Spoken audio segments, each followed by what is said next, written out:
The scene opens on a luxurious international flight from New York to London.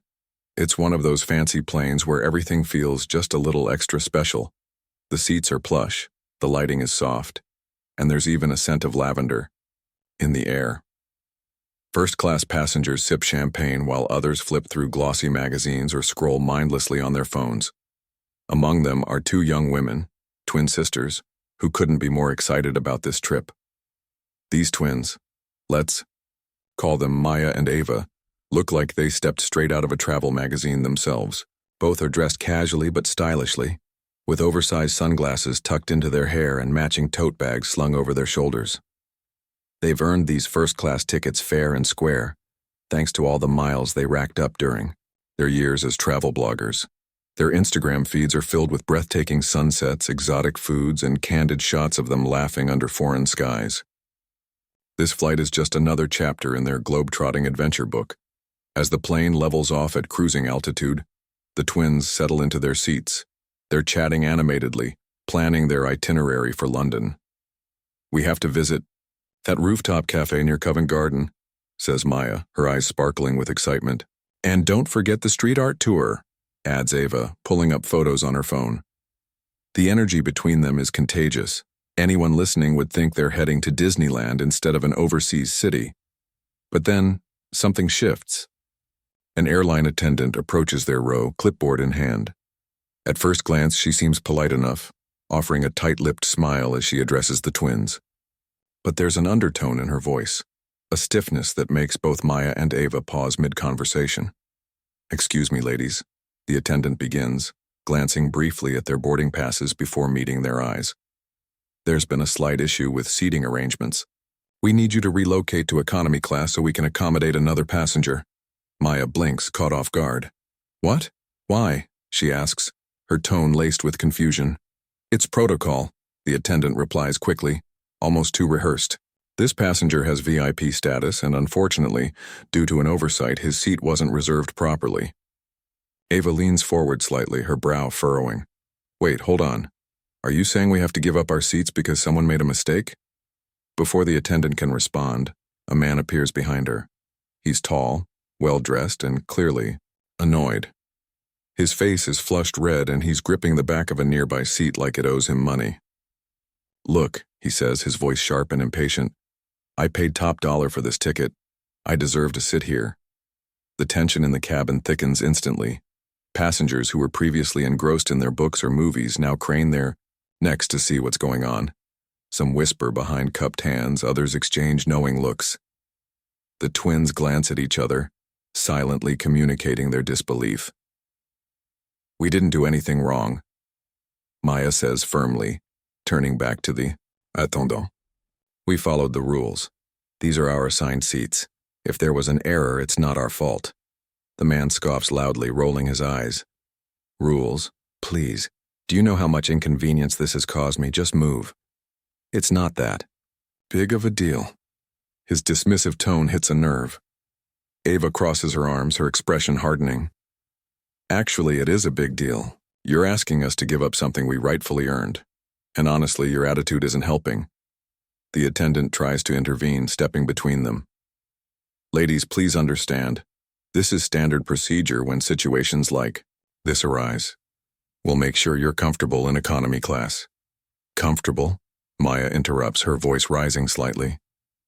"You mean cramming us into tiny seats after promising us space and service? That doesn't sound very comfortable." Now the entire first-class section is paying attention. A businessman in a tailored suit watches intently, shaking his head disapprovingly. A mother traveling with her toddler whispers to her child, "See? Always stand up for yourself." Even the flight attendants stationed nearby seem uneasy, exchanging worried glances. The situation escalates further when the attendant drops a veiled threat. "If you refuse to cooperate, we may have no choice but to involve security upon arrival," she says quietly, though loud enough for everyone to hear. That comment sends shockwaves through the cabin. Gasps ripple through the crowd, and several people start muttering angrily. One elderly woman pipes up, "That's ridiculous. They shouldn't have to leave their own seats." Maya feels her heart pounding in her chest. She knows this isn't just about a seat anymore, it's about being treated fairly. Taking a deep breath, she pulls out her phone. Her fingers hover over the screen for a moment before she makes a decision. "I'm calling my dad," she announces, loud enough for everyone, including the obnoxious passenger, to hear. The man raises an eyebrow, unimpressed. "Oh, great. Daddy's gonna fix everything, huh?" Maya ignores him, dialing a number with steady hands. As the call connects, she locks eyes with her sister. Ava gives her a small nod, silently supporting her decision. Whatever happens next, they'll face it together. Little does anyone on board realize this single phone call is about to change the course of the flight, and possibly the airline itself. The phone rings twice before it's answered. On the other end, a deep, calm voice greets Maya with warmth. "Hey, kiddo," he says, his tone casual but full of affection. "What's up? Aren't you supposed to be flying right now?" Maya takes a deep breath, trying to steady her voice. She knows she needs to explain what's happening without letting her emotions take over completely. "Dad, something's going on," she starts, her words measured but tinged with frustration. "We're on the plane, and they're asking us to give up our seats, for no good reason." There's a brief pause on the other end. Her dad's tone shifts instantly, sharpening like a knife. "What do you mean, no good reason? Who's asking you to move?" Maya glances at Ava, who gives her an encouraging nod. Then she launches into the story, explaining how an airline attendant approached them shortly after takeoff, insisting they relocate to economy class because another passenger, a man who arrived late, claims he deserves their seats due to his VIP status. Her dad listens intently, not interrupting once, but Maya can hear the change in his breathing. It's slower, more deliberate, the way it always gets when he's processing something serious. When she finishes, there's a heavy silence on the line. For a moment, she wonders if the call dropped. Finally, he speaks, his voice low and icy. "Let me get this straight. They want you to leave your assigned seats, the ones you earned through hard work, and hand them over to someone else because of some nonsense about VIP status?" "Yeah," Maya confirms, gripping the phone tighter. "And it's not just that. The guy's being rude, Dad, like really disrespectful, and the crew isn't doing anything to stop him." Ava leans closer, whispering urgently, "Tell him about the security threat." "Oh, and get this," Maya adds, her voice rising slightly. "They said if we don't comply, they'll call security when we land. That's all it takes." Her dad exhales sharply, and Maya can practically feel the shift in his demeanor through the phone. He doesn't yell or lose his temper. He never does, but there's a quiet intensity in his voice now that makes her sit up straighter. "Okay, listen carefully," he says, his tone firm but reassuring. "Don't say another word to anyone until I handle this, got it?" Maya nods, even though he can't see her. "Got it." Her dad ends the call abruptly, leaving Maya staring at the screen for a second. She looks at Ava, who raises an eyebrow. "Well?" "He's handling it," Maya says simply, though she can't hide the flicker of relief in her voice. Meanwhile, back in the cabin, the tension has reached a boiling point. Passengers are openly discussing the situation, some siding with the twins, others unsure what to think. The obnoxious man, who introduced himself earlier as Richard, is pacing near the galley, muttering under his breath about entitled millennials, while shooting glares at Maya and Ava. One of the flight attendants approaches the twins again, clearly nervous. "Ladies, please reconsider," she pleads softly. "This is causing a lot of disruption, and we'd hate for things to escalate further." Ava crosses her arms, unimpressed. "You mean like threatening to involve security? That kind of escalation?" The attendant flushes, stammering. I didn't mean it like that, it's just policy." "Policy?" Ava repeats, her voice dripping with sarcasm. "So policies only apply when it's convenient for you, huh?" Before the attendant can respond, Maya holds up a hand. "Save it. We've already contacted someone about this. Trust me, you'll hear from them soon." The attendant blinks, clearly thrown off by the confidence in Maya's voice. She hesitates for a moment before retreating, leaving the twins alone once again. As the minutes tick by, The atmosphere in the cabin grows heavier. Passengers continue to watch the drama unfold, many of them pulling out their phones to record snippets of the argument. One woman seated nearby leans over and whispers to the twins, "You're doing the right thing. Don't let them bully you." Ava smiles weakly, appreciating the support but still feeling the weight of the situation. "Thanks," she murmurs. "It's just exhausting, you know?" Maya nods, her gaze fixed on the window. Outside, clouds drift lazily past, oblivious to the storm brewing inside the plane. She tries to focus on the bigger picture, the fact that they're standing up for themselves, refusing to back down. But it's hard not to feel overwhelmed. Then, suddenly, the captain's voice crackles over the intercom, breaking the tense silence. "Ladies and gentlemen, this is your captain speaking. We apologize for any inconvenience caused during this flight. Please rest assured that we are addressing the matter promptly and will ensure a smooth remainder of your journey." The announcement feels vague and unsatisfying, almost like an attempt to placate everyone without actually solving anything. A few passengers groan audibly, while others exchange skeptical looks. At the same time, Ava pulls out her own phone and opens her social media app. She starts typing furiously, documenting everything that's happened so far. Within seconds, her post goes live.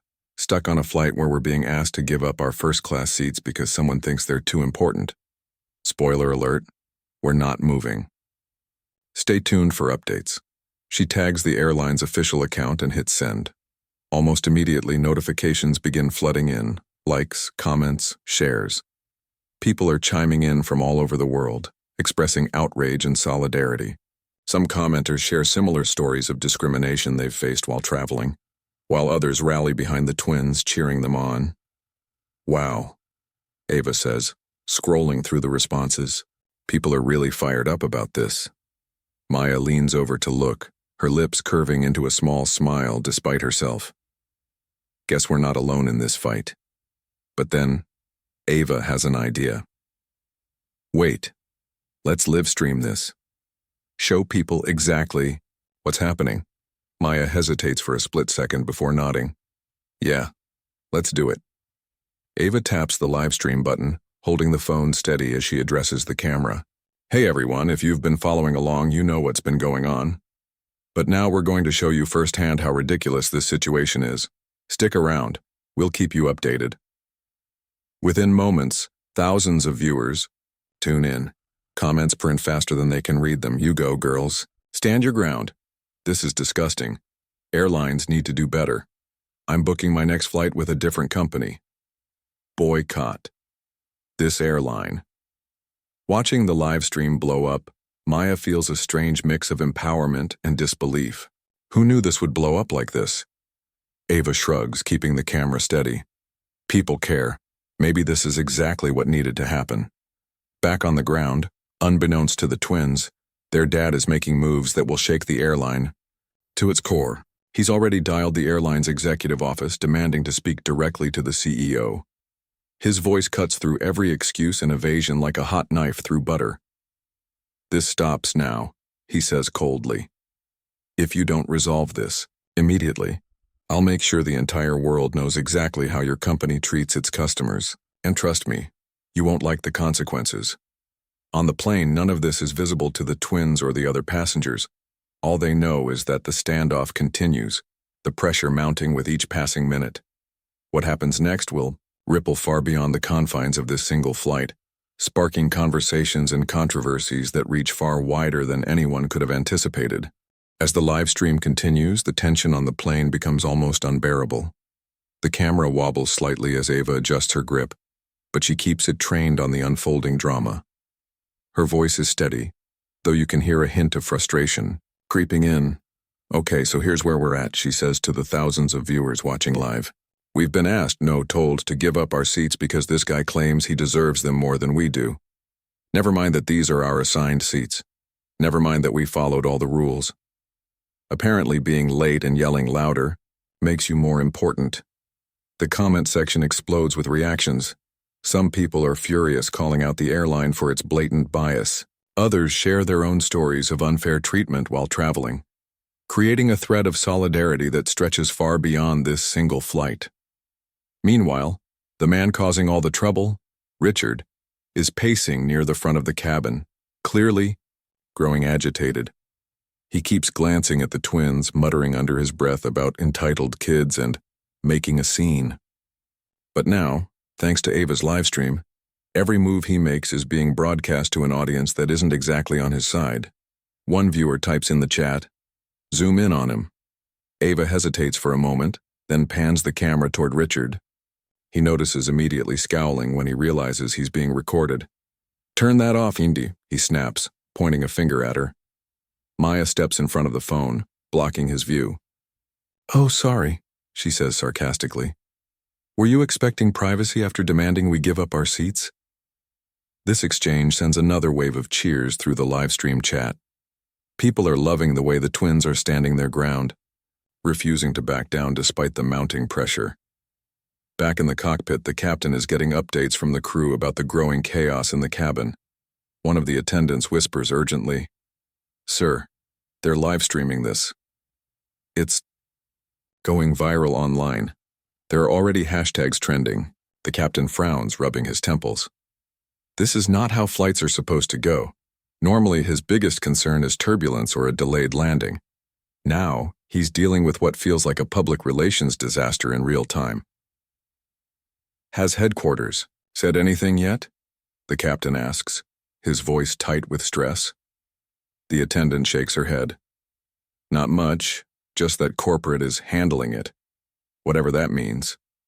The captain sighs deeply, knowing full well that handling it probably won't be enough. By now, news outlets have picked up on the story thanks to the live stream. Reporters are scrambling to reach the airline for statements, and social media is ablaze with hashtags like "Stand with the Twins" and "Airline Shame." On board, the situation escalates further when one of the passengers, a middle-aged woman with a no-nonsense vibe, decides she's had enough. She stands up from her seat and marches over to Richard, planting herself firmly in front of him. "You should be ashamed of yourself," she says loudly, drawing everyone's attention. "These young women paid for their seats, same as anyone else. You don't get to barge in here acting like you're better than them." Richard sputters, caught off guard by the unexpected confrontation. "Excuse me? This has nothing to do with you." "It does now," the woman shoots back, crossing her arms. "Because I'm sick of watching people like you throw tantrums whenever things don't go your way. Grow up." The entire cabin erupts into applause, startling even the flight attendants. Maya and Ava exchange wide-eyed looks, stunned by the sudden show of support. "Wow," Ava whispers to the camera. "Did you see that? Total boss move." But Richard isn't done fighting. His face turns an even deeper shade of red as he glares at the woman. "You think clapping fixes anything? This is ridiculous." Before anyone can respond, the lead flight attendant steps forward again, clutching a clipboard like it's a lifeline. "Ladies and gentlemen, please calm down. We're working on resolving this issue as quickly as possible." A man seated nearby raises his hand, sarcasm dripping from his voice. "Oh, great. So you'll just magically make 2 seats appear out of thin air, right?" The attendant flushes, clearly flustered. We're trying to find a solution that works for everyone, that doesn't involve kicking innocent people out of their seats," someone else calls out, earning murmurs of agreement from the crowd. At this point, the airline staff is visibly sweating. They huddle together near the galley, whispering frantically. One of them pulls out a phone, presumably to call headquarters, again. Meanwhile, Ava keeps the live stream rolling, capturing every moment of the chaos. She zooms in on the nervous expressions of the flight attendants, then pans to the passengers who are openly criticizing the airline's handling of the situation. "This is insane," Maya says quietly, leaning closer to the camera. "I mean, we just wanted to enjoy our flight, and now it feels like we're in the middle of some kind of movie. And not even a good one," Ava adds with a small laugh, trying to lighten the mood. But behind the humor, there's a palpable sense of exhaustion.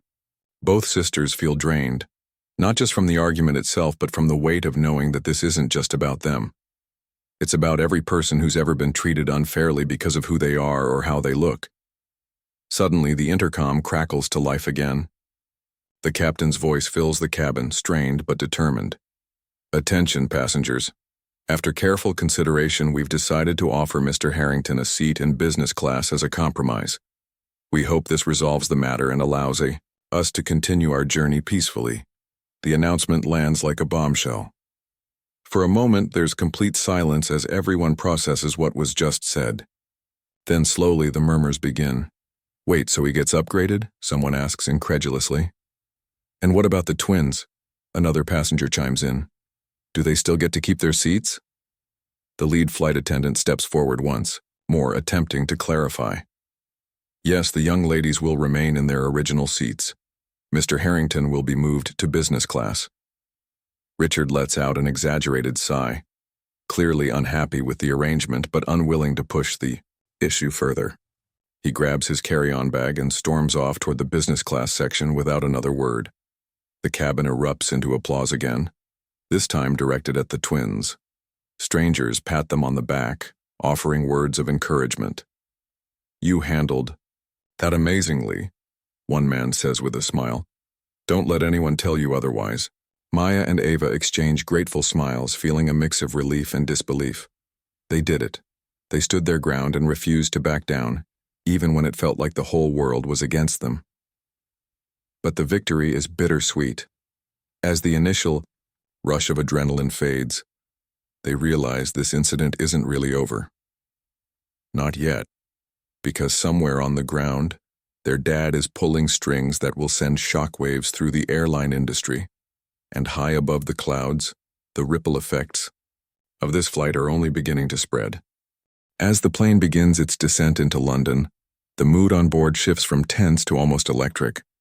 Passengers are buzzing with quiet conversations, some still shaking their heads in disbelief at everything that's unfolded. The twins sit quietly now, their phones lighting up constantly with notifications from the live stream and social media posts. It's clear they've struck a nerve, not just with the passengers around them, but with people all over the world. 1. Passenger, an older gentleman seated across the aisle, leans over and says softly, "You two handled yourselves so well. I'm proud of you for standing up." He gives them a warm smile before turning back to his book, but the words linger. Both sisters feel a strange mix of pride and exhaustion. They stood firm, but it wasn't easy. Meanwhile, behind the scenes, chaos is brewing on the ground. Back at the airline's headquarters, executives scramble to contain the fallout. News of the incident has exploded online with hashtags like "Stand with the Twins" trending globally. Journalists have started digging into the airline's past, uncovering similar complaints about discriminatory practices. Social media users share screenshots of previous incidents where passengers reported feeling targeted because of their race or appearance. Every new revelation adds fuel to the fire. The CEO of the airline, a middle-aged man who rarely steps into the public eye, paces nervously in his office. His phone hasn't stopped ringing since the story broke. Reporters want statements. Corporate sponsors demand answers. And then there's the call he just received, a stern warning from someone powerful, someone connected to the twins' family. That call made one thing crystal clear. This isn't going away anytime soon. We need damage control. Now, the CEO barks at his team during an emergency meeting. Find out what happened on that flight and fix it, fast. But fixing it won't be easy. By the time the plane touches down in London, reporters are already swarming Heathrow Airport. Camera crews set up near the terminal gates, microphones ready to capture sound bites. Word has spread that the infamous flight is arriving and everyone wants a piece of the story. When the doors finally open and passengers begin disembarking, the scene outside is chaotic. Dozens of journalists shout questions as people file off the plane. Some travelers hurry past without comment, eager to escape the madness. Others pause briefly to offer their thoughts. Ava and Maya step off together, holding hands for support. As soon as they appear, the crowd erupts. Cameras flash and voices overlap as reporters clamor for their attention. What happened on the flight? How did the airline treat you? Do you plan to take legal action? The twins glance at each other, overwhelmed by the sudden spotlight. They hadn't expected this level of attention. It's surreal, almost cinematic. But they know they can't stay silent. Taking a deep breath, Ava steps forward slightly, gripping her phone tightly. This wasn't just about us, she begins, her voice steady despite the whirlwind around her. It was about fairness, about being treated with respect. We didn't ask for any of this, but if sharing our story helps bring attention to bigger issues, then we're glad to do it. Her words earn cheers from bystanders who've gathered to watch. Maya chimes in next, adding, "We hope this sparks a conversation about how people are treated, not just on flights but everywhere. Everyone deserves to feel safe and valued." Their short statement sends waves through the press corps. Reporters scribble notes furiously while camera operators zoom in for close-ups. The message is clear. These young women aren't backing. Down nearby, Richard tries to slip away unnoticed, his head down and shoulders hunched. But someone spots him and shouts, "Hey, isn't that the guy from the flight?" Within seconds, cameras swing toward him, capturing his embarrassed expression. A few reporters chase after him, peppering him with questions. Why did you demand their seats? Do you regret your behavior? Richard stammers, clearly unprepared for this level of scrutiny. I was just following protocol, he mutters weakly before ducking into a taxi and speeding off. Back inside the terminal, airport officials pull the flight crew aside for questioning. The lead attendant looks pale, her hands trembling as she explains the situation to authorities. Other staff members exchange nervous glances, knowing full well that their jobs could be on the line. While all this unfolds, the airline's CEO holds another urgent meeting. This time the discussion turns grim. Numbers flash across screens, plummeting stock prices, canceled reservations, angry emails flooding customer service lines. One executive clears his throat hesitantly. "Sir, we might need to consider drastic measures." The CEO sighs heavily, rubbing his temples. "Like what?" "Terminating the crew involved," the executive replies bluntly. "It'll show we're taking responsibility." The room falls silent. No one speaks, but everyone knows it's true. The crew will likely become scapegoats in an attempt to save face. By evening, the news breaks. Every member of the flight crew involved in the altercation has been fired without severance. The announcement does little to quell public anger. Critics argue that firing employees won't address the systemic problems within the airline. Online petitions calling for accountability gain thousands of signatures overnight. Amidst the backlash, the airline releases a formal apology. It's vague, filled with corporate jargon, and fails to acknowledge the underlying issues. People immediately tear it apart on social media, accusing the company of insincerity. They think an empty sorry fixes everything? One commenter writes, "This is why companies lose trust." For the twins, the whirlwind doesn't end once they leave the airport. Their phones continue to buzz nonstop with interview requests, messages of support, and even offers to collaborate with advocacy groups. At first, they're hesitant. Neither of them set out to become activists, but the sheer volume of stories pouring in moves them deeply. Strangers reach out to share their own experiences of discrimination while traveling. A young woman recounts being denied boarding because her natural hairstyle didn't meet dress code standards. A father describes how his teenage son was singled out for extra security checks simply because of the color of his skin. Each story reinforces the twins' resolve to keep speaking up. That night, as they settle into their hotel room, Maya flops onto the bed with a groan. "Can you believe today actually happened?" Ava laughs softly, scrolling through her phone. "Honestly, not really. Feels like we stepped into some kind of movie plot." "But a good one, right?" Maya jokes, though her tone is serious. "I mean, maybe something good can come out of this mess." Ava nods, setting her phone aside. "Yeah, if nothing else, we showed people it's okay to stand up for yourself, even when it's hard." Outside their window, the city lights twinkle against the dark sky.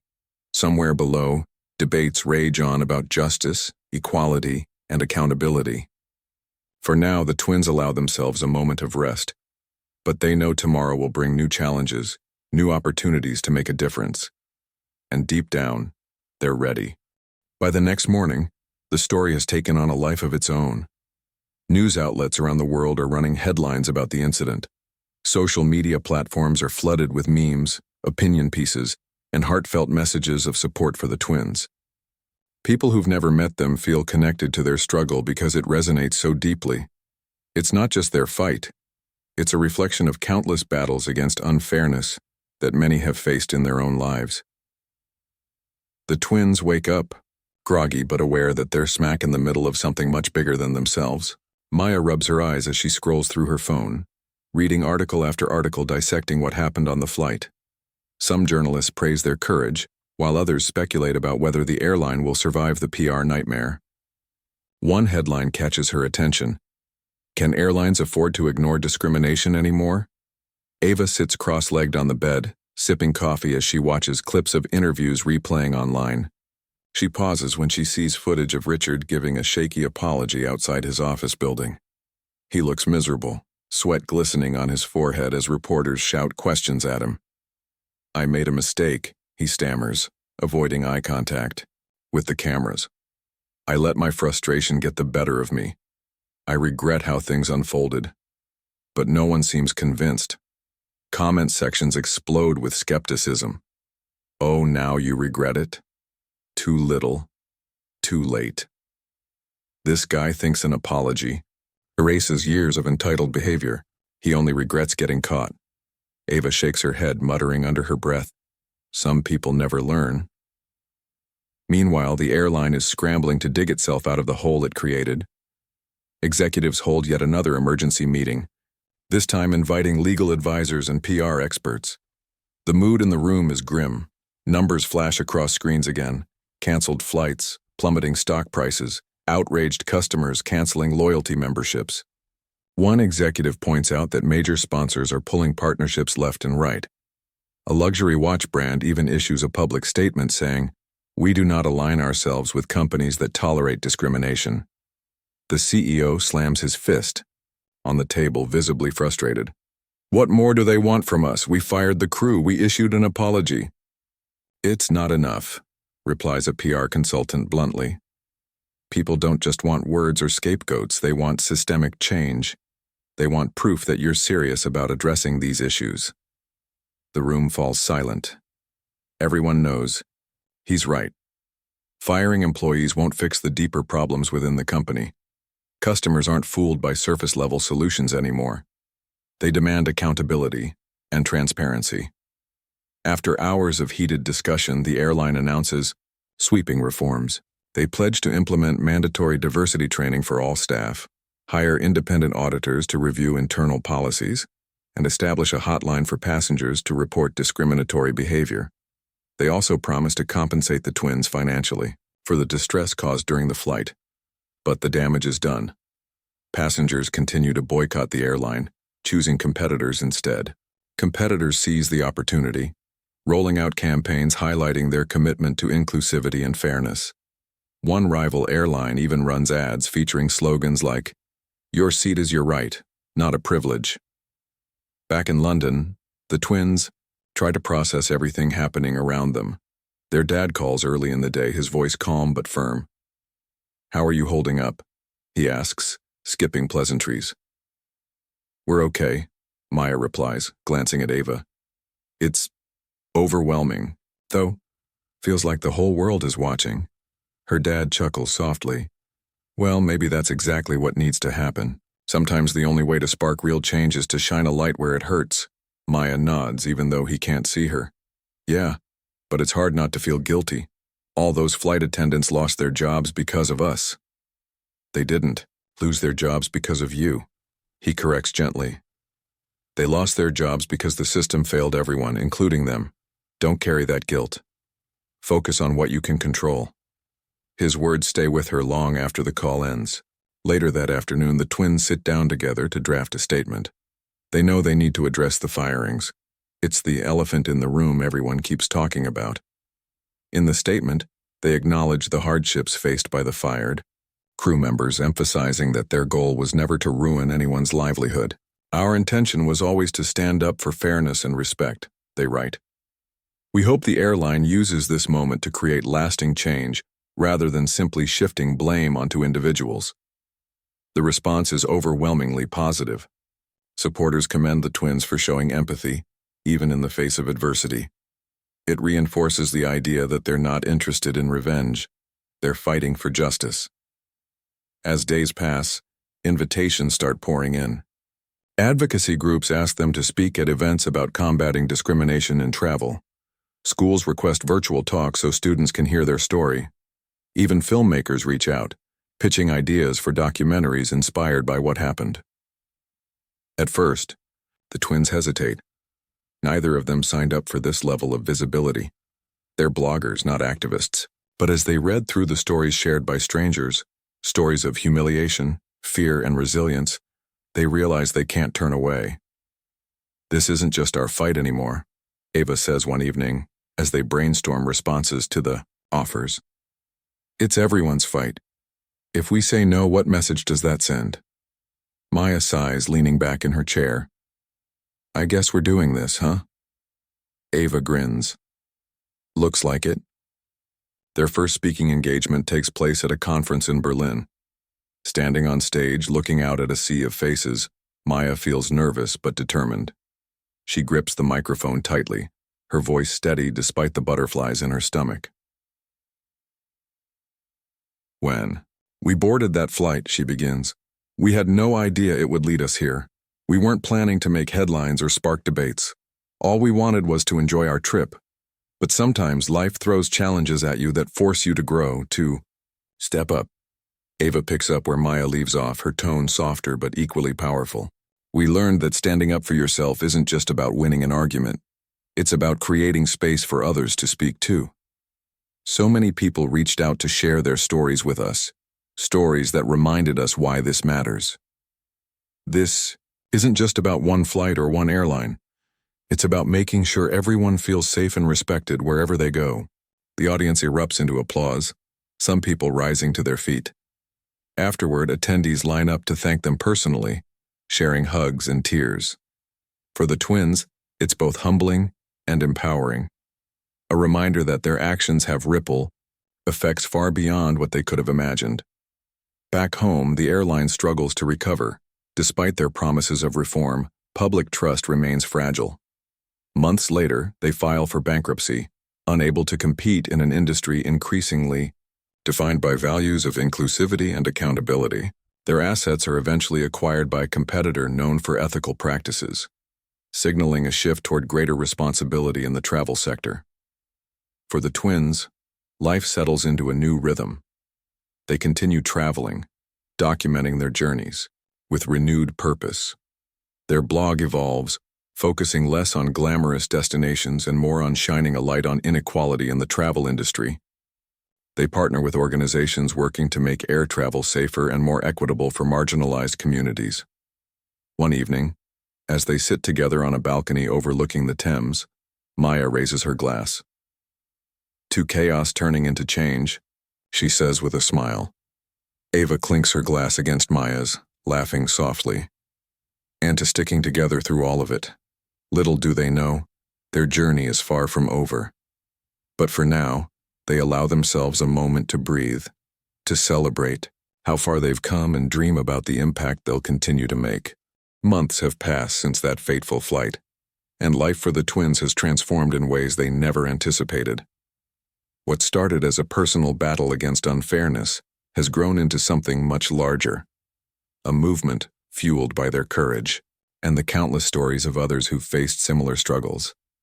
The world hasn't forgotten about them, but it's clear that the spotlight has shifted from outrage to reflection. One crisp autumn afternoon, Maya and Ava sit in a cozy cafe near their apartment. Outside, golden leaves swirl in the breeze, painting the streets with color. Inside, the air smells of freshly brewed coffee and warm pastries. They're sipping lattes, scrolling through messages on their phones, messages that keep coming, day after day, from people inspired by their story. Look at this one, Ava says, turning her screen toward Maya. It's an email from a young woman who recently traveled alone for the first time. She says she was nervous about flying because of things she'd heard about discrimination at airports. But reading our story gave her the confidence to stand up for herself if anything happened. Maya smiles softly, shaking her head in disbelief. I still can't wrap my mind around it. People are finding strength in what we did, like how does that even work? Ava shrugs, stirring her coffee absent-mindedly. Maybe it's not so much about what we did. It's about showing people that standing up doesn't mean you have to be perfect or fearless. You just have to start somewhere. Their dad calls later that evening, his voice warm with pride. How are you two holding up? Still changing the world, I hear. Maya laughs, leaning back in her chair. Changing the world? Dad, we're just trying to figure out laundry schedules. He chuckles, but there's seriousness in his tone when he speaks again. Don't sell yourselves short. You've opened doors for conversations that needed to happen. That's no small thing. It's true, the ripple effects of their actions continue to spread. Airlines across the globe are reevaluating their policies, implementing stricter anti-discrimination measures and training programs. Passengers now feel more empowered to speak out when they witness injustice, knowing they won't face silence or dismissal. The twins' advocacy work has taken them to places they once only dreamed of visiting, not just geographically but emotionally. They've spoken at conferences, joined panel discussions, and collaborated with organizations working to dismantle systemic bias in travel. Their blog has evolved into a platform for underrepresented voices, featuring interviews with travelers from diverse backgrounds sharing their experiences, challenges, and triumphs. But despite all the progress, Maya and Ava remain grounded. They know better than anyone that change doesn't happen overnight. There are still moments of frustration, times when they read news reports of yet another discriminatory incident and wonder if anything will ever truly improve. Yet those moments are balanced by reminders of hope. Take, for instance, the letter they receive from a former flight attendant, one of the crew members fired during the chaos of their flight. At first, opening the envelope fills them with dread. They brace themselves for anger or resentment, but instead they find gratitude. I lost my job because of what happened, the letter reads, but I also gained clarity. Watching you both stand your ground made me realize how complicit I'd been in a broken system. Now I'm volunteering with an organization that helps train airline staff on equity and inclusion. Thank you for inspiring me to do better. Tears well up in Maya's eyes as she finishes reading aloud. She looks at Ava, who wipes away a stray tear with the back of her hand. See? Ava says, her voice thick with emotion. This is why we keep going. Even when it feels hard, we're making a difference. As winter approaches, the twins decide to take a break from speaking engagements and focus on themselves for a while. Traveling constantly has been exhausting, and they crave some quiet time to recharge. They book a cabin nestled in the mountains, far from the noise of cities and social media notifications. For a week, they hike through snow-covered trails, sip hot chocolate by the fire, and play board games late into the night. On their last evening at the cabin, they step outside to watch the stars. The sky is impossibly clear, scattered with constellations that seem close enough to touch. Ava wraps a blanket around her shoulders, shivering slightly in the cold. You think we'll ever go back to normal? She asks, her breath visible in the frosty air. Maya tilts her head thoughtfully.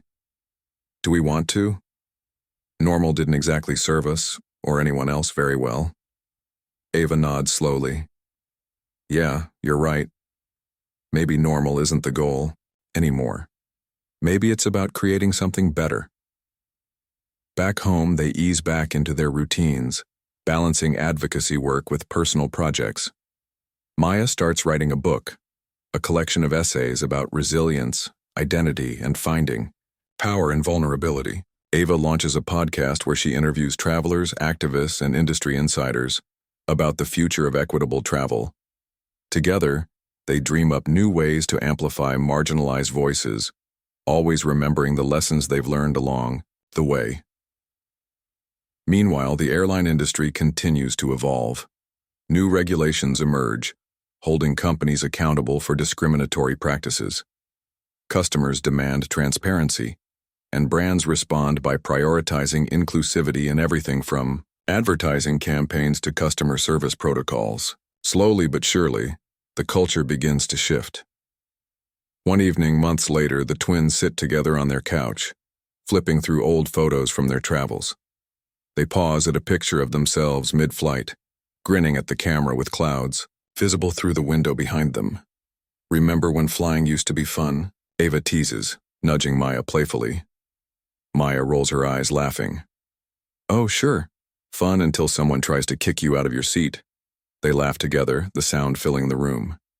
It's a reminder that even in the hardest moments, there's joy to be found in each other, in the fight, and in the knowledge that they're part of something bigger than themselves. As they turn off the lights and head to bed, Maya glances back at the photo one last time. "You know," she says quietly, "we might not have planned for any of this to happen, but I wouldn't trade it for anything." Ava smiles, pulling the blanket tighter around her. "Me neither." And with that, they drift off to sleep, dreaming of skies yet to explore and battles yet to win. Because for Maya and Ava, this isn't the end, it's just the beginning.